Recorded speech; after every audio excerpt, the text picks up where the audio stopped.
성도 여러분 안녕하십니까? 수요 메시지 시간입니다. 이 시간에는 사무엘상 18장에 나타나는 그 사울의 몰락하는 부분을 우리가 보게 되는데 그 같이 은혜를 나누고자 합니다.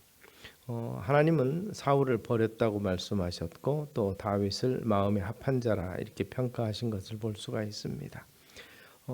사울이 몰락할 때 그 마음의 상태가 시기와 질투 이런 것이 있었던 것을 볼 수가 있습니다.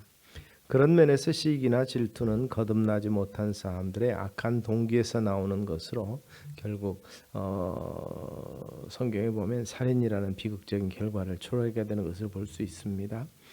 창세기에 보면 동생 아벨을 향한 가인의 질투와 살인이 있고 또 요셉의 형들의 질투가 있었습니다. 처음에는 그들은 요셉을 죽이고자 했죠. 그러나 미디안 상인들에게 파는 것으로 결론을 났지만 그러나 어떤 면에서 보면 그 형제를 인정하지 못하는 그러한 모습이 있는 것입니다. 오늘 본문에 나타나는 사울의 질투도 대표적인 것이라고 볼 수 있습니다. 그러나 시기와 질투는 가인과 요셉의 형들과 사울에게만 있는 것이 아니라 오늘 우리의 가운데도 있다는 사실을 생각해 봅니다. 사울의 마음속에 있었던 질투와 시기의 원인을 살펴보면서 변화되는 새로운 마음이 우리에게 필요할 것입니다. 그런 면에서 보면 모든 문제의 중심은 자신이 있다는 사실을 우리가 생각하고 우리가 스스로가 문제며 우리 스스로가 변화되어야 된다는 생각을 할 수 있게 되기를 바랍니다. 사울이 열등감을 느끼는 모습이 어디서 나타나냐면 7절과 8절에 보면 여인들이 뛰놀며 노래하여 이르되 사울이 죽인 자는 천천히요 다윗은 만만이로다 한지라 사울이 그 말에 불쾌하여 심히 노하여 이르되 다윗에게는 만만을 돌리고 내게는 천천만 돌리니 그가 더 얻을 것이 나라 말고 무엇이냐 하고 결국 이 같은 질투심은 결국 백성들의 마음이 자기에게서 떠났고 결국 다윗을 왕으로 세울 것을 두려워하는 그 마음이 있는 것을 볼 수가 있습니다. 천이나 많음을 상징하는 보편적 숫자인데 결국 민심이 자기를 떠나서 다윗에게로 가는 것을 사울이 인식을 하고 있었다는 얘기죠. 골리앗과의 전쟁 이후에 용맹성에 있어서 자신보다 다윗이 더 인정받게 되자 자신의 가치가 저하됐다는 사실에 시기와 질투로 가득 차게 된 것이죠. 그런 면에서 잘 안 되는 부분이 있을 때 시기와 질투와 열등감의 표출이 아니라 인정하고 용기를 갖고 기도하고 노력하고 승리하는 우리 모습이 되어야 될 줄로 믿습니다. 또 한편으로 이 같은 시기 질투가 나니까 사울은 다윗을 믿지 못합니다.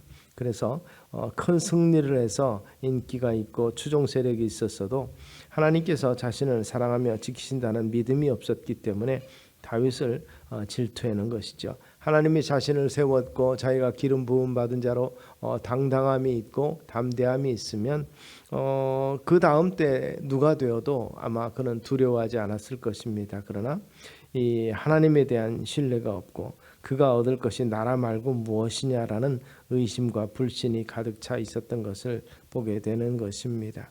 사울이 왕권 수호 차원에서 다윗을 정치와 군사적으로 경계하고 배타적으로 대했던 것을 볼 수가 있습니다. 사실 우리는 하나님을 믿고 순종하고 따르기보다는 자신과 물질과 사람의 소리를 듣고 순종하고 따라가는 모습이 없잖아 있습니다. 하나님의 말씀에 대한 믿음과 신뢰가 부족해서 의심과 불신의 삶을 계속 살게 되지 않는지 우리 자신을 돌아볼 수 있게 되기를 바랍니다.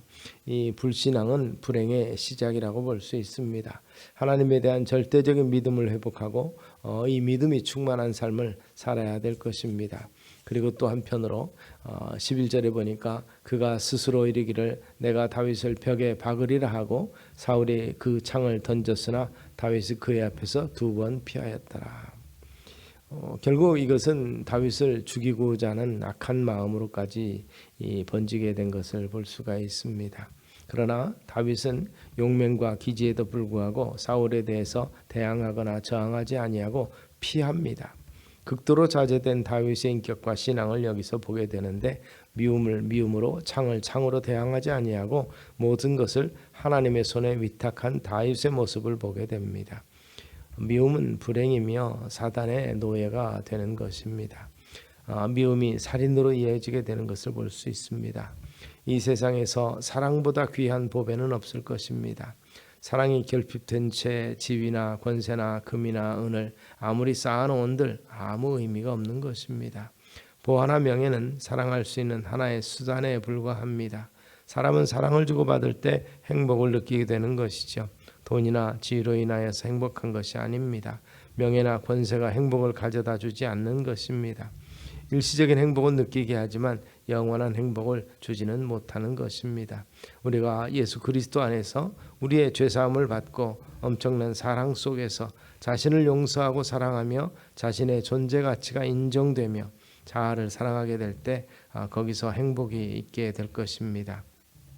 이 행복을 통해서 이웃을 이해하고 이웃을 용서하고 이웃을 사랑하며 세상에서 빛과 소금의 역할을 감당할 수 있을 것입니다. 그런 면에서 우리를 사랑하신 그 하나님의 사랑의 힘이 우리를 변화시키고 또 우리가 그 사랑을 힘입어서 세상을 변화시키는 역사를 함께 이루어 나갈 수 있는 우리 성도님들 되시기를 소망합니다. 이 일을 위해서 독생자 예수를 이 땅에 보내주셨고 또 우리를 위해서 십자가 고통받으신 주님을 기억하면서 사순절을 지나는 우리 성도님들 되시기를 소원합니다. 또한 예수님의 그 끝없는 십자가의 사랑을 믿고 사랑으로 충만하게 채워지는, 그래서 하나님을 사랑하고 이웃을 내 몸처럼 사랑하라고 하신 주님의 말씀이 우리 삶 가운데서 이루어지는 역사, 또 회복으로 충만해지는 역사가 있게 되기를 소망합니다. 기도하겠습니다. 사랑과 은혜가 많으신 아버지 하나님, 주님의 그 사랑을 인하여서 죄와 허물로 죽었던 우리가 다시 살리심을 받은 것을 우리는 생각합니다. 사울의 질투와 그로 말미암은 그의 몰락을 바라보면서 교훈을 얻게 하시고 그리스도의 사랑으로 말미암아서 변화된 새 모습의 삶이 우리 가운데 펼쳐지게 하옵소서. 예수 그리스도의 사랑이 우리의 삶을 통해서도 이루어지게 하시고 그것이 거룩한 열매로서 나타나게 하옵소서. 예수님 이름으로 기도드리옵나이다. 아멘.